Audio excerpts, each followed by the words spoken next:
नमस्कार, स्वागत है आप सभी का सी न्यूज भारत में और मैं हूं आपके साथ ज्योति श्रीवास्तव। उत्तर प्रदेश के पूर्व मुख्यमंत्री और समाजवादी पार्टी के संस्थापक मुलायम सिंह यादव का 10 अक्टूबर 2022 को निधन हो गया। मुलायम सिंह ने अपने लंबे राजनीतिक करियर में जहां खूब नाम कमाया तो वहीं उनके दामन पर कुछ दाग भी लगे। ऐसा ही एक राजनीतिक किस्सा है गेस्ट हाउस कांड का, जिसने यूपी की राजनीति में चिर परिचित मायावती और उनके बीच की दुश्मनी को जन्म दिया। सबसे पहले तो आपको ये बता देते हैं कि आखिर ये गेस्ट हाउस कांड है क्या। दरअसल बात है 1995 की। मुलायम सिंह यादव की सपा और काशीराम की बसपा गठबंधन सरकार यूपी की सत्ता में थी, लेकिन गठबंधन में सब कुछ सही नहीं चल रहा था। फिर आया 23 मई 1995 का दिन। मुलायम सिंह यादव तब बसपा के संस्थापक काशीराम से बात करना चाहते थे, लेकिन काशीराम ने मना कर दिया। इसी रात काशीराम ने बीजेपी नेता लालजी टंडन को फोन कर दिया और फोन पर बात हुई बीजेपी बसपा गठबंधन को लेकर। आपको बता दें, ये वो समय था जब काशीराम की तबीयत खराब थी और वो अस्पताल में भर्ती थे। उनकी देखभाल उनके दोस्त और राज्यसभा सांसद जयंत मल्होत्रा कर रहे थे। उनके साथ में मायावती भी थी। तब काशीराम ने मायावती को बुलाया और उनसे पूछा कि क्या वो सूबे की सीएम बनेंगी।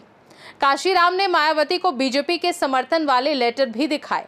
इसके बाद 1 जून 1995 को मायावती लखनऊ पहुंची और सपा बसपा के 1.5 साल पुराने गठबंधन को खत्म करने की जानकारी राज्यपाल मोतीलाल वोरा को भेज दी।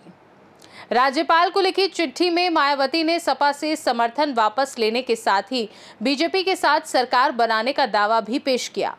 फिर आया 2 जून 1995 का दिन।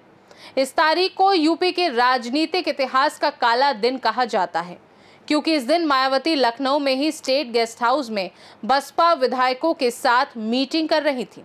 उधर समर्थन वापसी की सूचना से आग बबूला हुए मुलायम सिंह यादव ने अपने समर्थकों को गेस्ट हाउस भेज दिया। इन समर्थकों को एक टास्क दिया गया।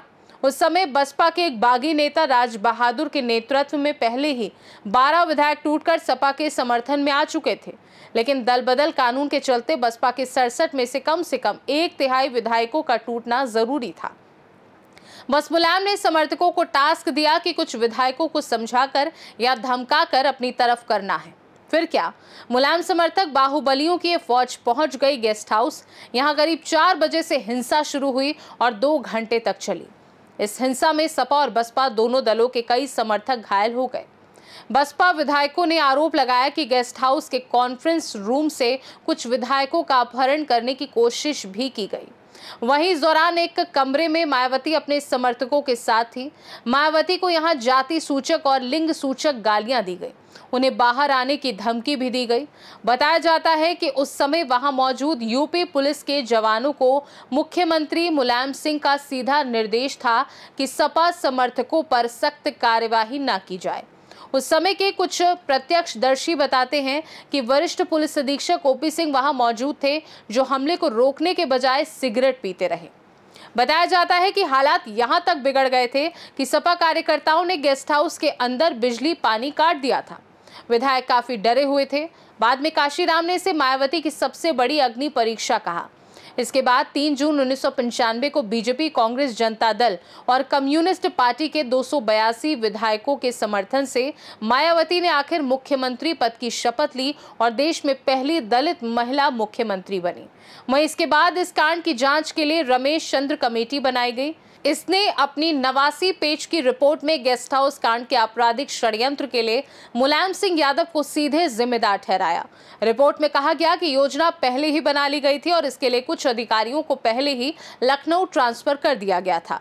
इस घटना के ठीक 24 साल बाद 19 अप्रैल 2019 को पहली बार मुलायम सिंह यादव और मायावती एक ही मंच पर साथ नजर आए। 2019 के लोकसभा चुनावों में सपा बसपा ने गठबंधन तो किया, मैनपुरी में एक रैली में दोनों नेता साथ आए। वहीं 2019 के चुनावों में गठबंधन से ठीक पहले मायावती ने मुलायम सिंह यादव के ऊपर लगे गेस्ट हाउस कांड वाले केस वापस ले लिए।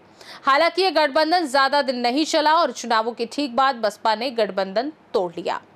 खैर, आपको हमारे द्वारा दी गई ये जानकारी कैसी लगी, हमें कमेंट करके जरूर बताइएगा। फिलहाल के लिए मुझे दीजिए इजाजत। नमस्कार।